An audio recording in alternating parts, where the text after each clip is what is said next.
I was trying to spouse. Alright. This is a good start. Okay. Third time starting and making it cool and not bad because now we're coherent. This the second time? I don't know. We're on a number at When this was the point. second time? Well, it's the third time now, isn't it? I'm not convinced. You're not really? No, I'm pretty sure this is only the second time. We could do it again. Yeah, alright, we will do it a third time then. A third, fourth time. Maybe we should just throw in another time for good measure. Yep, alright. Fifth time, click of the fingers, we're back. It's Bomber and Griffin, 20th podcast now. Yes, here, and... Is it the... Who fucking cares? We better start, alright? So, we're talking about the thing today. John Carpenter... The thing, you know, the thing. Can you be a little more specific? That's quite vague. Yeah, no, we're talking about the thing with the people in the place where they were trying to stop the thing, but the thing was becoming those things, and the people became the things. Yeah, you know what I'm talking about, right? Yeah. That's actually a very accurate description of the film. Well, that's what I'm trying to do, man. I'm just trying to clarify to people out there that have no idea what this movie is, what's going on, you know? And it's about a thing. And what is going on? But the thing is harder to find because the thing is a thing that spreads across multiple people. So they could all be the thing. Is true. Is it a thing or the thing? You know, the real questions.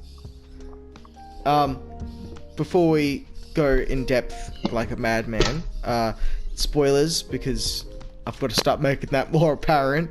Not that anyone's complaining, but I need to preface it. We're spoiling. Not even watching the fucking podcast. Yes, that's right. But we're spoiling the fuck out of the film, and if you haven't seen it, go watch it. Otherwise, we might as well just begin. I am so glad that Kurt Russell is the lead in this film. Oh yeah, he's great. He's so good. I can't imagine anybody else doing that role. Yeah, no, he's awesome. Yeah. Great.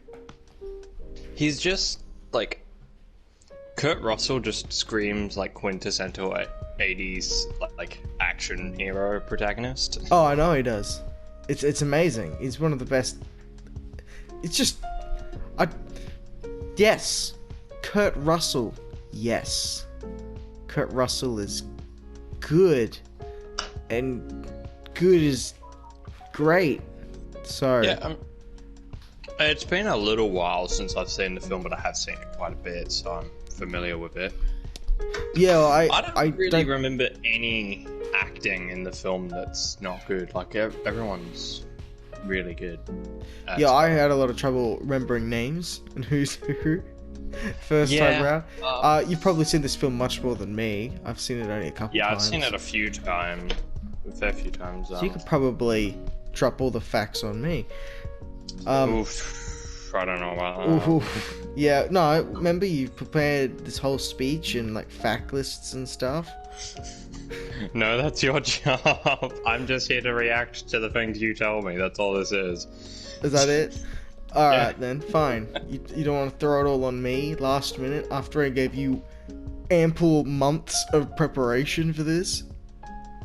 I can't believe this. This is just so unprofessional right now. Actually, no, I changed. Me like 4 days ago that you'd seen the thing. Yeah. I actually changed the bio on Twitter so that we run a very professional podcast. So hopefully that helps. You know, because we don't actually have to be professional. We just have need to make people think we are. Yeah, that's it. You know, no one watches, so no one will know. Supposed incompetence is just part of the act. That's right. It's brilliant. Trained actors. That's right. We've got this covered. But back on the film, because I'm gonna probably keep derailing way too much. I have to put my phone on silent because I'm getting messaged. Yeah, I'm getting the same ones. It's the group. That dog is the best, like, dog actor I've ever seen. I've seen I know, it's so good. animals do good. That dog is unreal, man. That is mind blowing. When all the dogs just start barking at it, Yeah, and it's just like chilling. I don't know how the fuck they did that. And I think one other thing that also really stood out for me was, I mean, obviously the practical effects, but the amount of work Rob Bottin put in. It was like a team of 50 or 60, I believe. I've got it written here somewhere, but I'll find that later. Holy fuck, dude. Oh my god. Holy shit. I could go through every single scene that has practical effects and tell you about how much I love that scene. And that's what we're gonna do right now. Exactly. So I guess we should start with the dogs one. Yes. Then. Yeah, we already touched on it. Yeah. The scene when the dog thing starts transforming, and it's just fucking shooting acid, and there are these whips flying around and shit. And then it shows it, and it's head splits open. Oh my god. Do you feel like sick ass. Stranger Things took inspiration from this at all? Have you seen Stranger Things? Yeah. Yeah. I just mean with the open Demogorgon face kind of thing. I was I mean, maybe they did. Because Stranger Things is like a throwback to old 80s kind of. Yeah, it's funny. One of the kids actually has The Thing poster in their room, which is a little bit of an anachronism because people fucking hated this movie when it came out. Yeah, it doesn't really make sense. But so it's unlikely that a kid in the 80s would have a The Thing poster. I'm not sure if when they were spraying one of the dogs in the scene, whether that counts as animal abuse or. No. I mean, they probably weren't spraying it with real acid. No. You're not gonna. Why would you do that? That's horrible. No, I mean, would there be a statement at the end of the credits? I didn't check. No animals were harmed in the making of this film. I don't know. Because it didn't look like it was having fun. It wasn't oh, it's water, I'm gonna play in this. It's, oh god, this is gross, get it away from me. All barking and freaking out. Yeah, no, the dog actors are really good. I mean, maybe it did take a few tries for them to get them to, act the way they wanted them to. Actually, it was apparently very few. I've got a lot of stuff here. Obviously, I don't know if it's not trivia time yet, but I want to talk about these practical effects that just mind blowing. And the best practical effect I've got to say is when the defibrillator. Yeah. Oh yeah.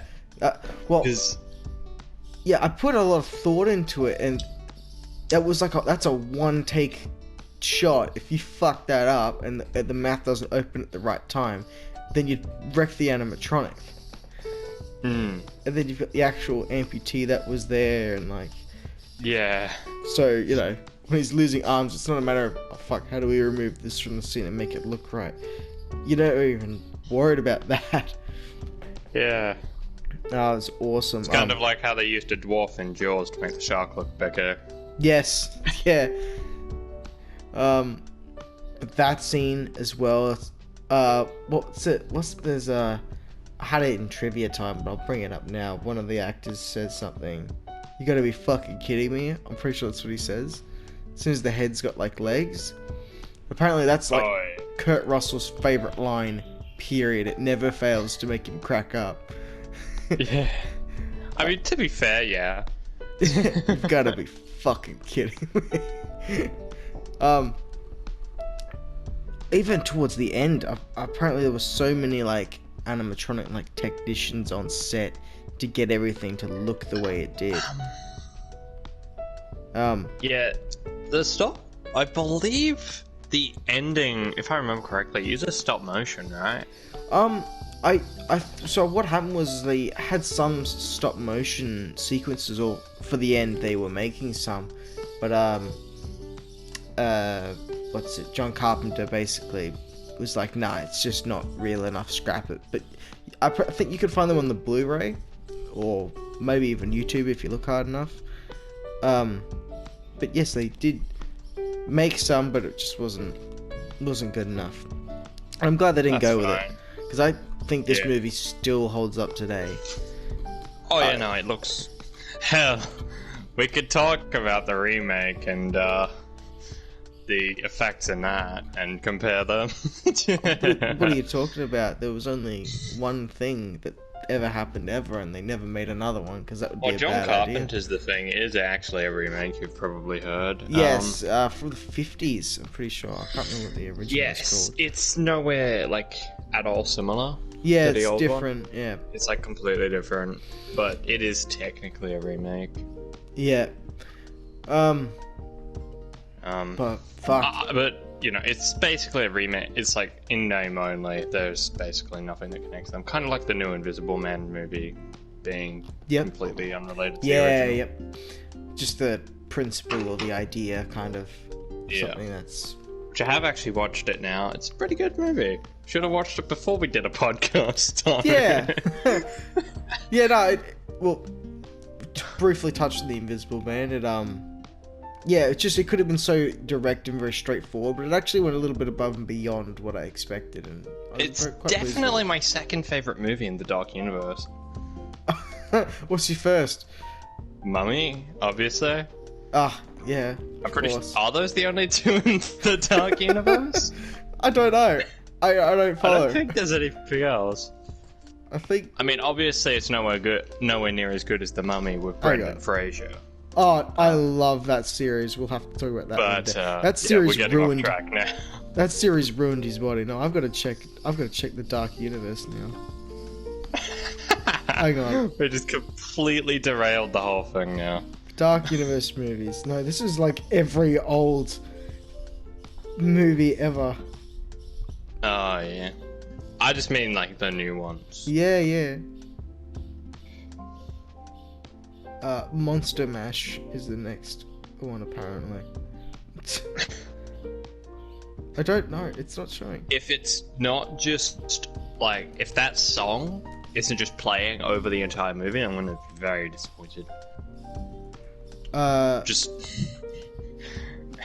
It's just a normal movie, but it's just playing the Monster Mash, like, as the audio, and there's no other audio. Yeah. Oh yeah. Nah. It's so good. But well, at least you've seen The Invisible Man now. It's pretty good. It's not. Yeah. It's much better than it should have been. Yeah. Back on the thing again. Yeah, back to what we were actually here to talk about. This is a perfect example of a film that just demonstrates why practical effects work and why people love them, because it's just timeless. You can't beat something that's actually in camera. You know, not only are you getting like actually there in front of the well, not only are you getting a better performance from the actors who visually see the thing in front of them, instead of looking at a tennis ball and telling them to use their imagination, you're getting... pretend this is a head crawling up the wall. Yeah, you know what I mean? You got that versus you're actually seeing this thing with spider-like legs move up it, and you get that genuine acting, and then in camera, you know, you can't... No matter how good your CGI is, we're not at a level now where it's completely perfect. The human eye can still just tell something's not right. Like, CGI always looks kind of off. Because I think it's like... unless it's used to just enhance a practical effect. Yeah, but that's where I think it's best. Yeah, if you use only CGI, then you can always tell. Yeah. Well, that's where I don't understand, like, in the new Spider-Man films. They actually make the suit, but for almost every shot you see it in the whole film, they then cover it with CGI. So it just always looks so rubbery. Weird. Yeah. It's, I don't know why. And the suit itself, well, not covered in CGI. It looks fantastic, but they never use it. I don't Same understand. With the new Iron Man suits. Yeah.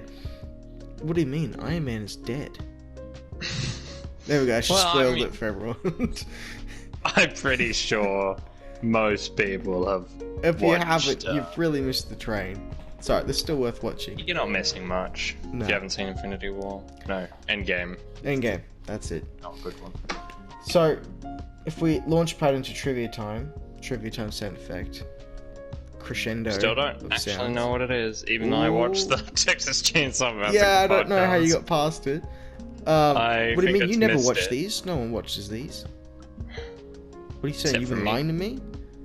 Well, I only watched the Texas Chainsaw one because it was actually good, unlike most of them. So, trivia stuff. The first one I got Yes. was that, out of all the films that John Carpenter's actually made, he stated that out of all of his films, this is his personal favorite.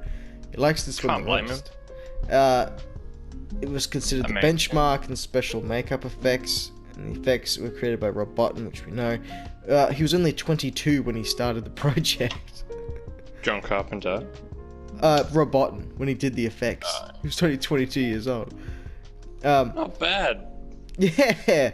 To give the illusion of icy Antarctic conditions, interior sets in the Los Angeles sound stages were refrigerated down to 40 degrees Fahrenheit, while it was well over 100 degrees Fahrenheit outside.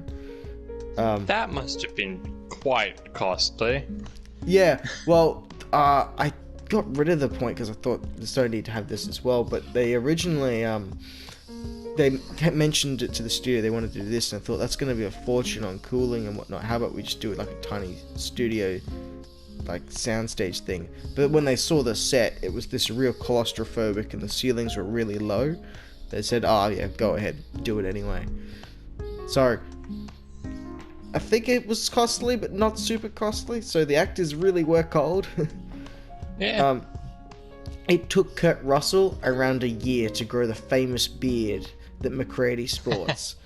And it is a good beard. yeah, Ennio Morricone's score for the film was nominated for a Razzie for Worst Score.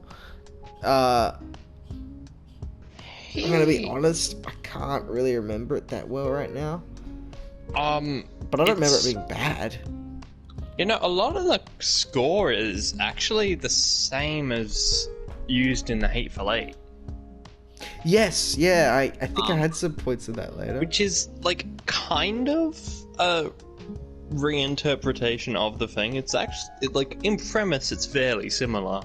Yeah. I presume you've seen The Hateful Eight. Yes, love it. Want to talk about that one That day. movie's so good. We should talk about a Quentin Tarantino film sometime. We need to. What are we doing? We're before. 20 in and we haven't done that, but we've talked about Donkey Punch. What are we doing? I mean, only the best. That's right. There's so many to talk about. Classics. Yeah. In August of 2003, a couple of hardcore fans, Todd Cameron and Steve Crawford, ventured to the remote filming location in Stewart, British Columbia, and after 21 years, found remains of Outpost 31 and the Norwegian helicopter. The rotor blade from the chopper now belongs to Todd and rests in his collection of memorabilia from the film. That's fucking awesome. That's pretty cool. Yeah, that is pretty awesome, yeah. Yeah, so, unlike the Texas Chainsaw Massacre, this film had a budget. Yeah, and the film's clearly. budget was $15 million, which was substantially larger than the average horror films of the time.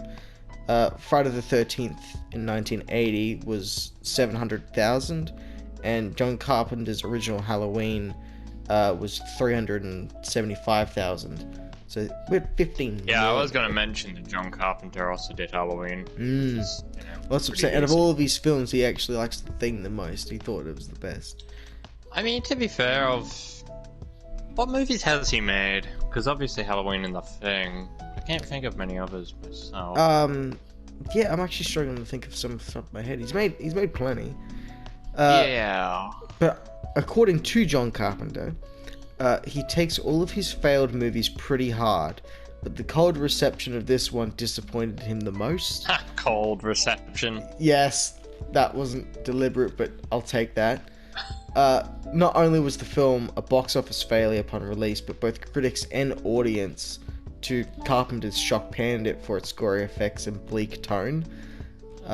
Vincent Canby, the film critic for the New York Times, because No one remembers the New York Times.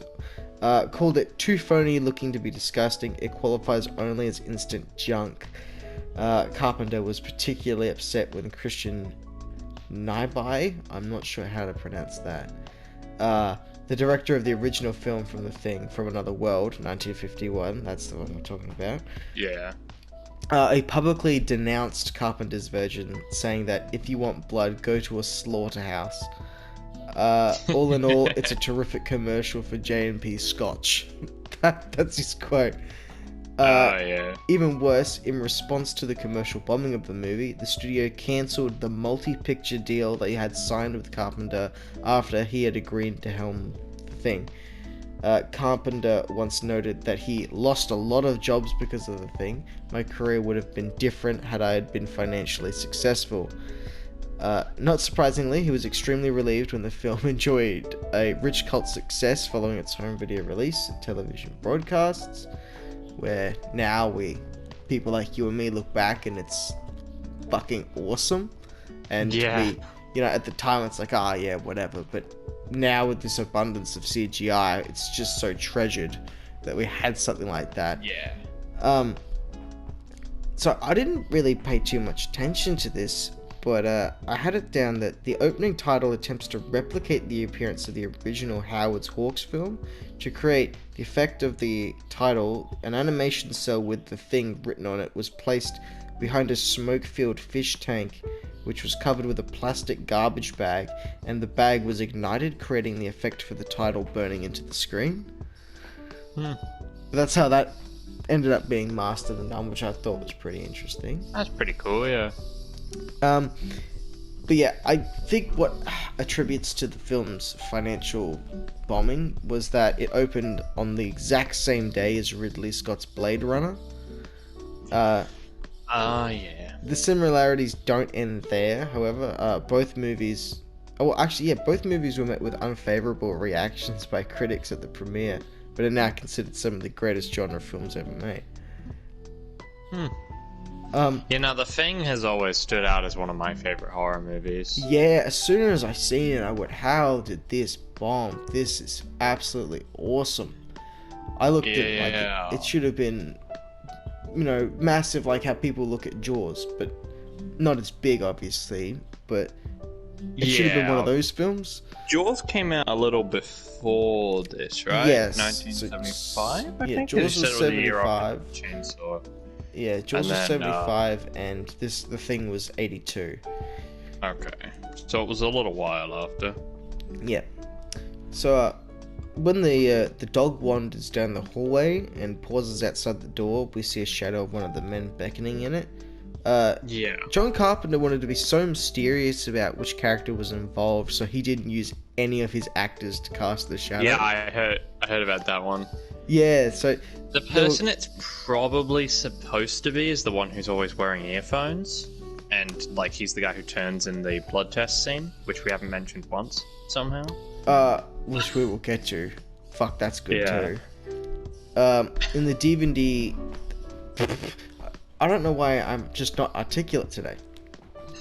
In the DVD commentary, John Carpenter said Wilford Brimley was the only cast member not made squeamish by the autopsy scene, where real animal organs were used. God, I can't speak!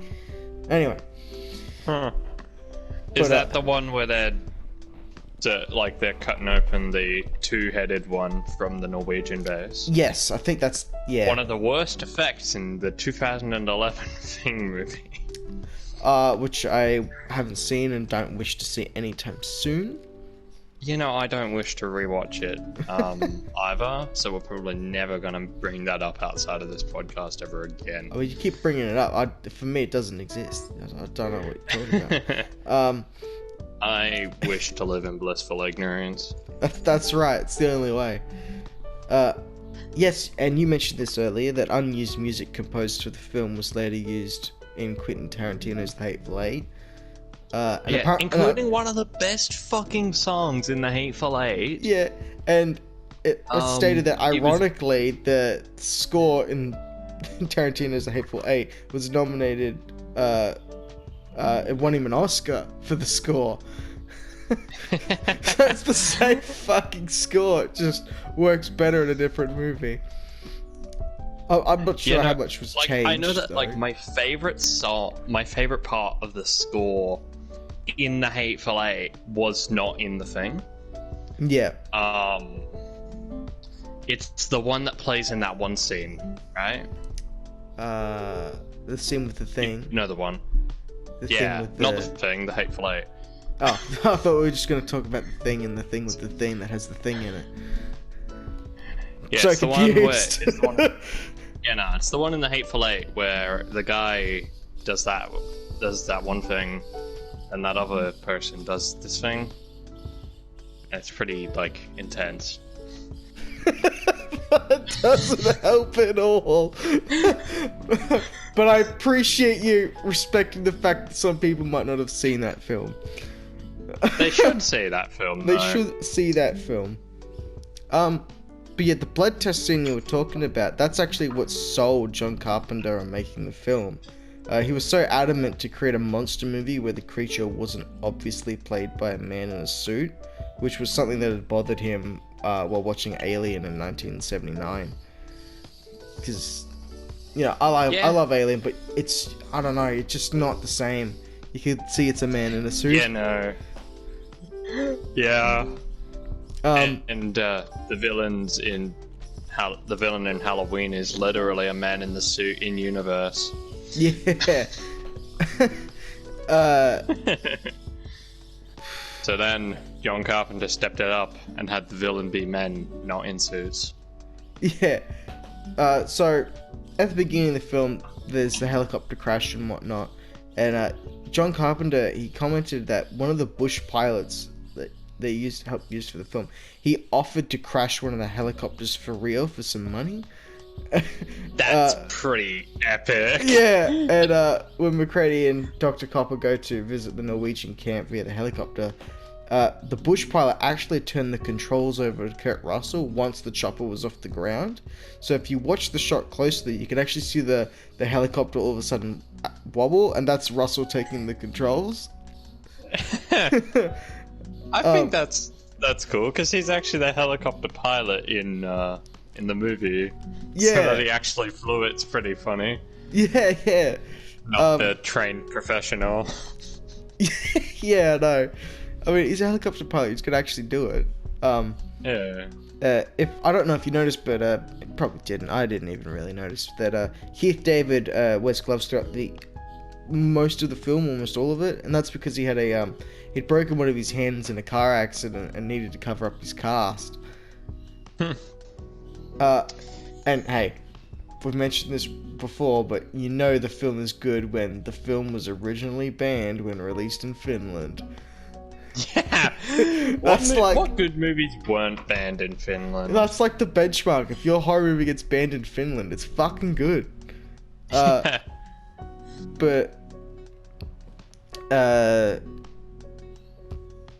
what's the? Oh, I didn't have anything more on that. It was just that the film was banned in Finland.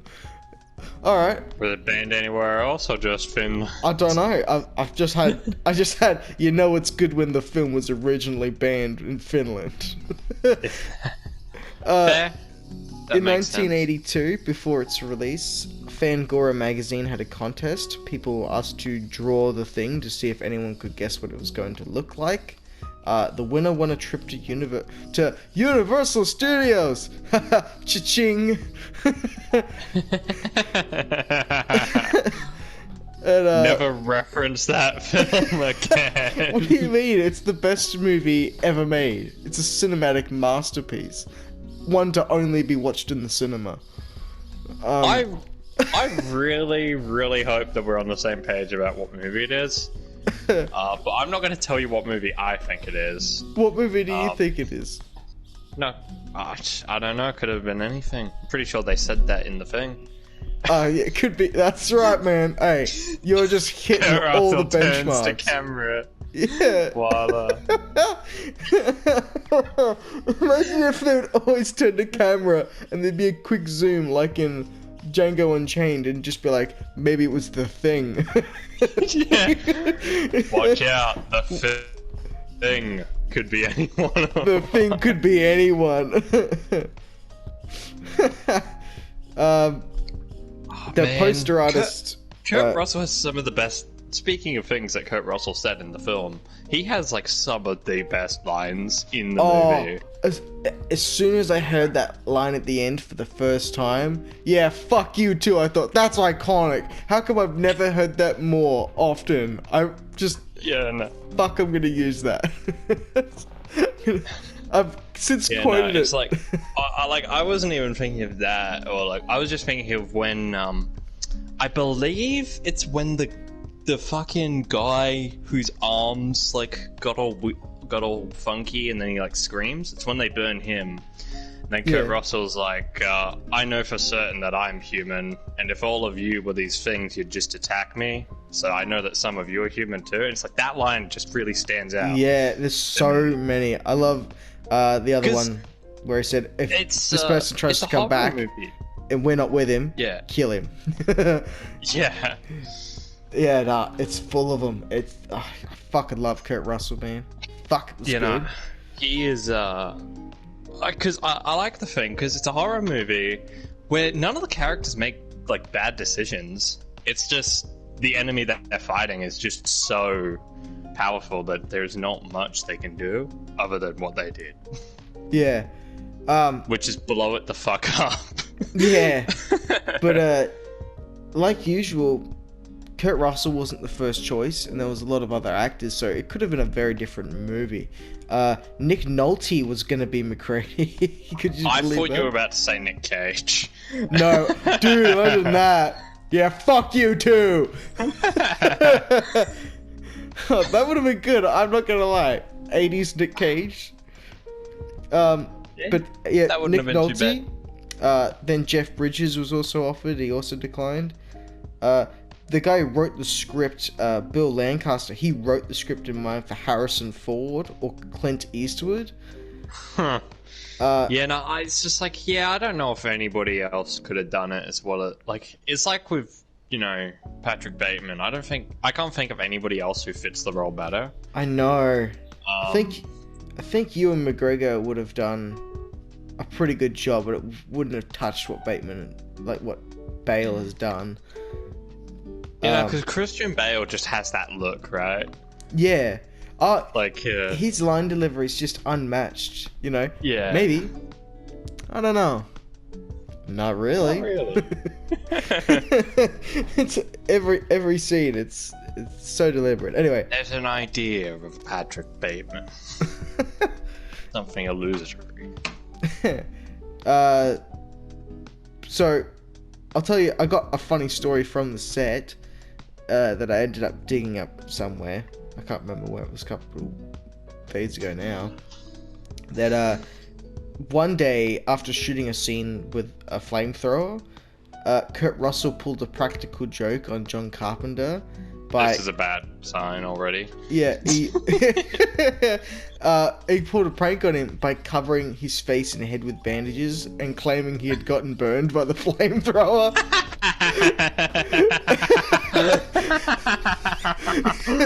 Straight up.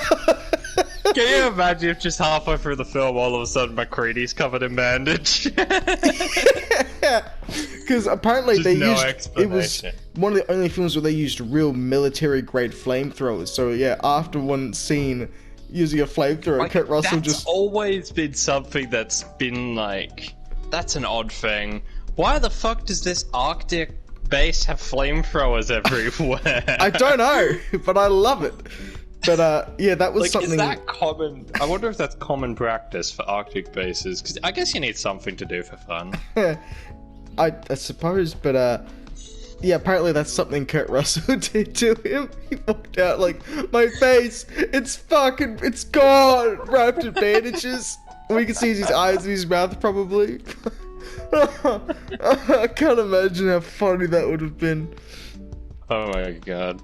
So, the story of the making of this film is just as interesting as the creation of the poster, because it was I'm gonna assume you've heard something about this before. That it was basically. Oh yeah, no, poster is iconic. That's why that I it asked when you sent me the thumbnails to do the one that just has the poster and nothing else. Yeah. So the poster was created overnight and without having seen any of the publicity photos, and it's like, what's the thing? Just come up with something illusory.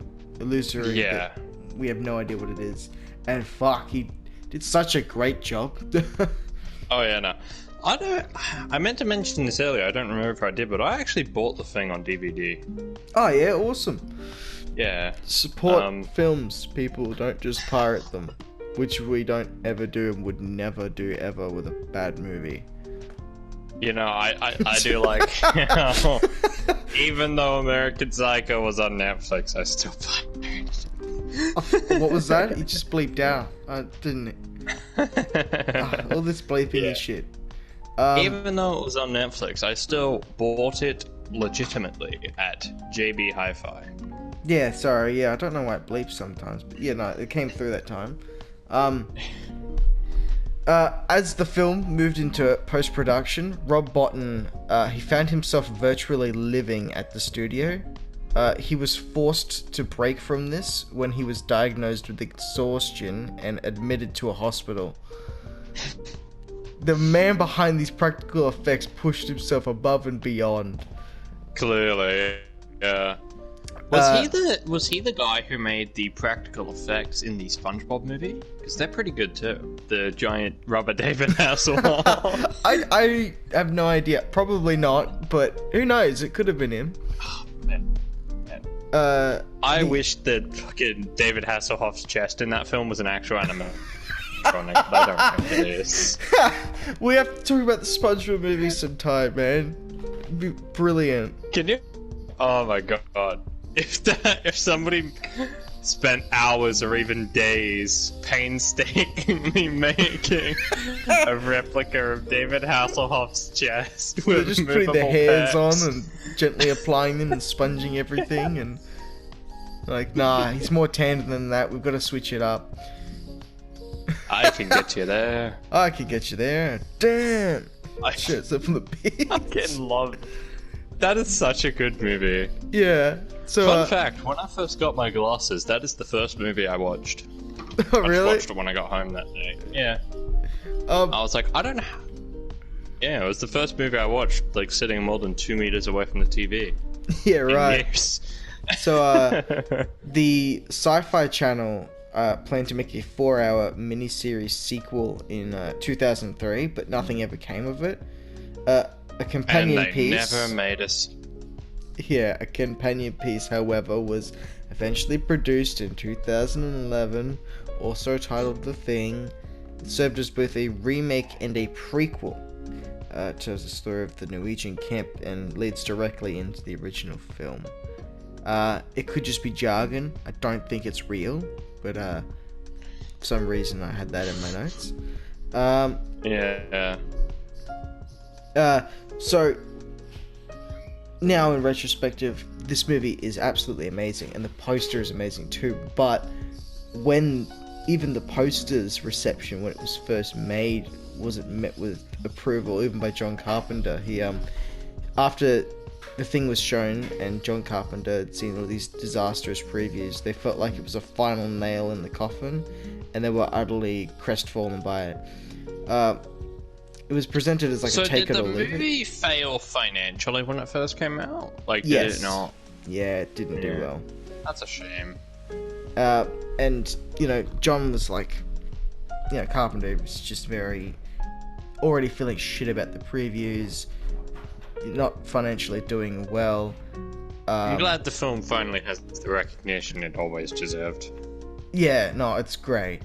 But yeah, these previews and stuff before it was like widely released, he thought it was a nail in the coffin when,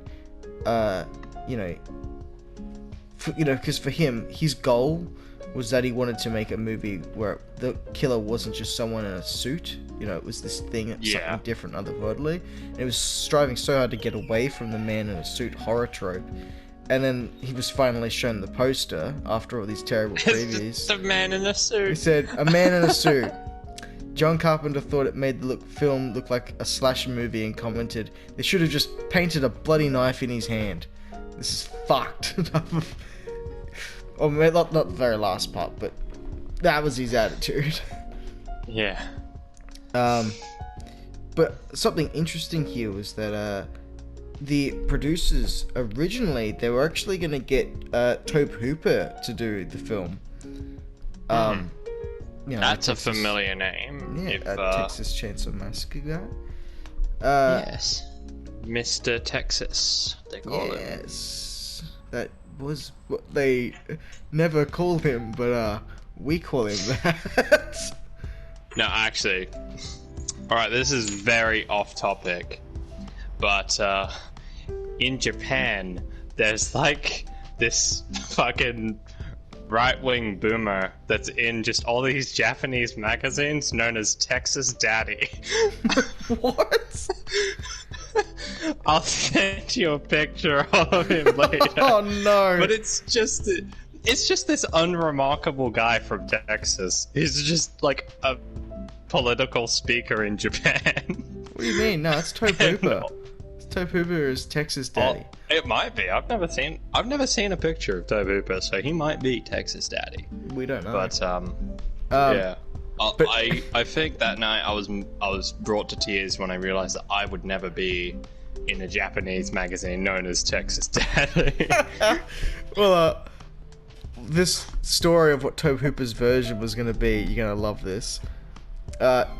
So yeah, he was originally slated to direct and co-write the film before John Carpenter was attached. And Hooper's version would have been drastically different from what we got. It was... Sorry, I was just interrupted. It was featuring an alien that did not shapeshift or assimilate, and followed a Ahab-like character named the Captain, who goes on an epic quest to find and kill the Thing. The film would have served... So that's just Moby Dick. Yeah, the film would have served as its own film, as both a remake and a sequel to the 1951 film. A little influence from John W. Campbell's novella thingy. It goes on and drags a bit. Hooper also wanted the film to be a horror comedy with slapstick humor. It was pitched as a swashbuckling action-adventure epic, a modern-day Moby Dick set not in the ocean, but at the bottom of the world, Antarctica. The producers were appalled by this pitch and eventually fired Hooper. They fired him, saying, "We avoided a disaster. It would have been one of the worst movies ever made." That's a quote. Honestly, maybe... Sounds interesting, but that would have covered the cost of one of the best movies ever made. Yeah. So, John Carpenter was incredibly impressed by the work done by the dog, who was taken over by the Thing. The real dog's name was Jed, and the shot of him walking down the hallway and searching for a human was done in only about four or five takes. This dog was good. Fuck, he's better at fucking acting than Wilson and Ollie were when we were trying to do that Dark Knight video. Oh, God. Universal only offered a paltry $200,000 for creature effects and opticals, and were shocked when production demanded far more, replying that that's as much as they've ever spent on a monster movie. Advertising art director designed the title. So what this I've had this all down for. It was working titles. There were a couple, but I picked out one that I thought was really good. I just wanted to see what you thought of this. The title was, instead of The Thing, it was called "Man is the Warmest Place to Hide." Huh. I like that. I reckon that's cool. It's a bit longer though. The Thing's better. I went the right one, but man is the warmest place to hide. The Thing, it literally tells you nothing about it. It's the most vague description of anything you can possibly get. Yeah. just the thing. Oh, here you go. I found all the details of the flamethrowers here. The flamethrowers used throughout M2A1-7s. Palmer uses a different flamethrower, apparently a propane-powered model sold commercially, used for burning weeds and removing ice from planes and other equipment. The flame on the propane model is very short, usually around 7 feet. That's not that short. Even so, many scenes of the film use genuine military-spec flamethrowers. You know, I was gonna say, like, have you seen like footage of somebody using a flamethrower? Those fucking things go really far. Yeah. A special camera was designed just for this film. I do want to mention that that scene where the guy's running on fire, he was actually on fire. Yeah, no. Fire suits and shit. You know, when they do that, they're actually freezing to death, and like with the liquids that's basically put on their body before they're covered up. And as soon as they're lit on fire, it's actually nicer. It's it's warm. But you don't want to be on fire too long. There's caveats to it. But apparently, they're freezing. Really impressive. But I was just saying, there was a special camera designed just for this film that allowed ramping from 10 to 30 frames per second to create an amazing camera effects. However, a rotating ND filter in front of the lens failed to hide the effect accurately and was abandoned throughout the project. But so they never used this in the film?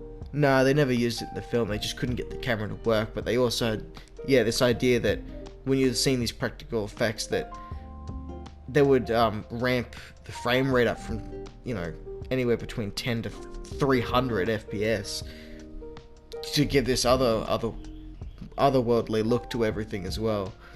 That's pretty cool. Yeah, I thought it was cool too, but unfortunately it was abandoned. They just couldn't get it to happen. There were many discussions on set about whether someone would know if they were the thing or not. An agreement was made that if the thing is a perfect imitation, whoever was taken over would still believe they were human, not alien. But even John Carpenter, when they going in to do a lot of the scenes, he didn't tell them which one of them was the thing either. Yeah. He'd just say, assume everyone's suspicious and know that you're not the thing. So everything just... Because I struggled like fuck to figure out what the fuck is going on. Which one is it? This was really cool. Before becoming a big name in Thomas the Tank Engine and the Magic Railroad, Alec Baldwin claims he auditioned for multiple roles in the film. I fucking knew you were about to say Alec Baldwin. Yeah, I mean, that's where he won his Oscar, I'm pretty sure. But apparently, he did audition multiple times. You know, I remember I was talking to somebody not long ago, and they said, "Oh, my family's watching this Thomas the Tank Engine movie," and I was like, "Oh, you mean the one with Alec Baldwin?" They told me, "How the fuck did you know that?" That's amazing. Can't imagine how funny that would have been. Oh, even though Alec Baldwin, how the hilarious. Fuck? McCready destroying the chess computer by pouring whiskey into it mirrors the metaphorical game of chess played through the rest of the movie, and how he will destroy the game or burn down the entire facility to prevent his opponent from winning. Notice how in the end he hands Charles a drink. Sorry. Yeah. The words spoken by the pilot entering the camp at the start are actually understandable Norwegian language, which it's got all the quotes here in other languages that I'm not attempting to read, but apparently read them. Okay. Read them. Alright, I'll do one. Se til helvete og kom dere vekk dette ikke en bekje. Det en slags ting. Det imiterer en bekje. Det ikke virkelig. Kom dere vekk, idioter. That's what they said. We just lost all our Norwegian fans. We did. Our Norwegian fans. Yeah, you know they're the only ones that watch us. Yeah. But that translated to get the hell out of here. That's not a dog. It's some sort of thing. It's imitating a dog. It isn't real. Get away, you idiots. Which was cool. So people who understand Norwegian got fucking spoiled. Yeah, I just That's brought pretty our cool. English viewers back in. So Yeah. there were plans to film a direct sequel with John Carpenter to direct and with Kurt Russell reprising his role. Announced for a release in 1999, but the project didn't progress past the early script stages. Instead, a sequel video game called The Thing in 2002 was released 3 years later. Have you seen the game? I It's pretty alright. haven't. I've It's heard. pretty decent. Yeah, I've heard it's good. That John Carpenter considers it canon. But John Carpenter has... I've found so many different sources that say John Carpenter says something different every fucking time about this ending. Because he's both said, no, they were both human at the end. And then he would go, no, one of them was the thing. And, you know, fans are no closer to finding an answer either way. You know, as far as I'm concerned, there's only two possibilities. There's that Childs is the thing, or neither of them are, because it's definitely not Kurt Russell, because Kurt Russell is the best. Yes. It wouldn't have been as... That's no way... Because for me, to figure it out, or the best ending in my head, it was... What would be the most satisfying thing? You know, if, let's say McCready is the thing, and then he attacks Childs, and then it ends like that. It's not that great. You know, or if it was Childs the other way, or, you know, you'd want someone to live, but... Yeah. And I... No, I think it's... You know, I personally think neither of them were. It's just these two characters that didn't really like each other ever at all.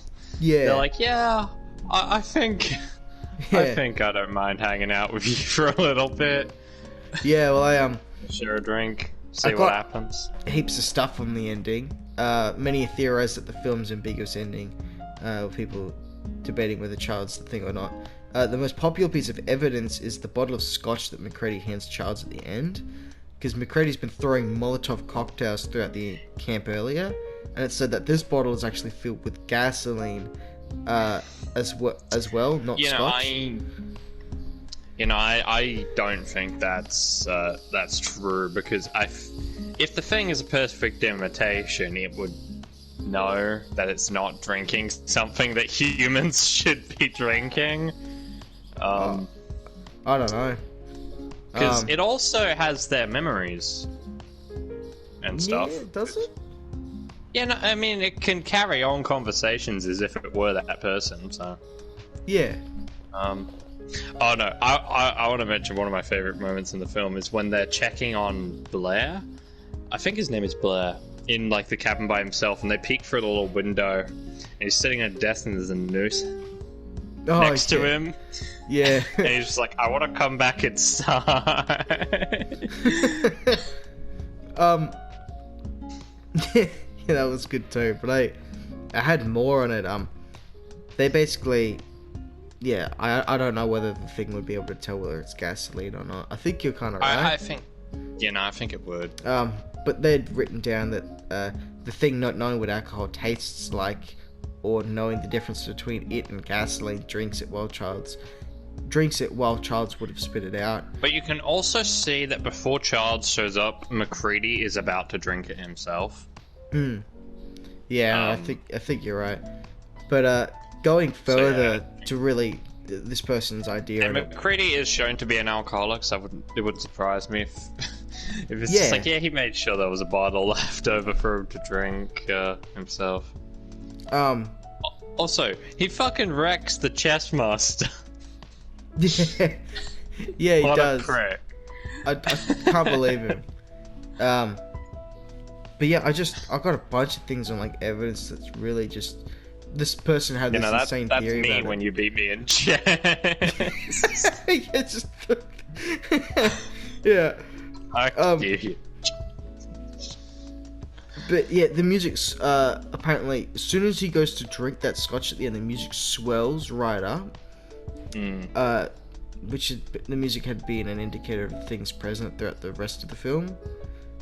Exhausted and having already accepted his fate, Macready watches the camp burn, unable to fight. Yeah.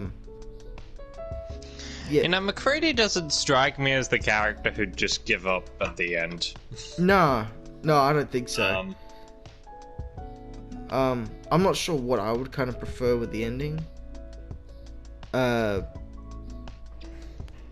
yeah, I know John Carpenter himself. He's gone. I think he changes his mind every 10 years and kind of what he thinks. Because it's like, nah, the game is canon. They both survived, and like it keeps going forward.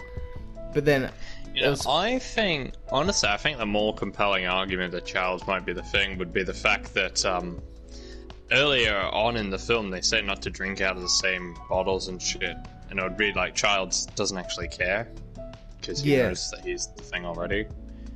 Yeah, that's good too. Yeah, so he's like, yeah.